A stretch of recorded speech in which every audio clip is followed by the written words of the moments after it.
اگر ہمارے ساتھ اسلام کے لیے ہمارا وقت صرف ہو رہا ہے تو یہ ہماری خوش نصیبی ہے، اس میں ہماری بھلائی ہے۔ اسلام کا نظام تو اللہ جائے اور اللہ کو تمہارا بہترین ہے۔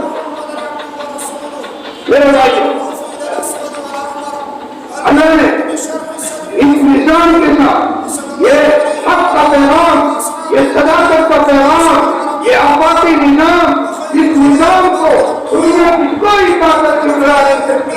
جس اسلام کی حقانیت کو کبھی تسلیم کر چکا ہے، جس اسلام کی سچائی کو جو یہ ہے جو رب کو بھی نہیں مانتے وہ بھی اسلام کی سچائی کو تسلیم کر چکے ہیں۔ اس لیے کہ اللہ نے فرمایا والذی ارسل رسولہ بالہدی ودین الحق لیظہرہ علی الدین کلہ، اللہ نے اس دین کو تمام انبیاء بالا کے اوپر خالص کرنا اور انشاءاللہ خالص ہو کے رہے گا۔ اس لیے اسلام کے لیے، قرآن و سنت کے لیے، رسول اللہ کے ارشادات اور مضامین کے تحفظ کے لیے جو لوگ کام کر رہے ہیں ان لوگوں کے ساتھ ہمیں جڑنے کی ضرورت ہے اور وقت کا دینا چاہیے۔ آج ہمیں بیدار کرنے کے لیے، اسلام سے دور کرنے کے لیے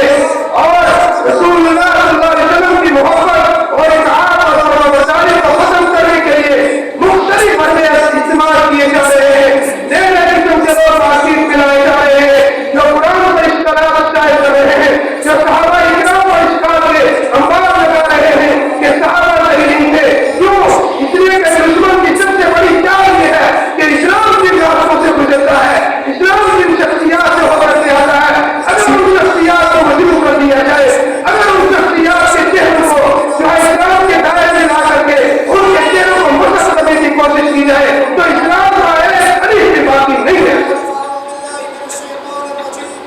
میرے دوستو، حدیث کے اصول ہے کہ جب محدثین کو حدیث سے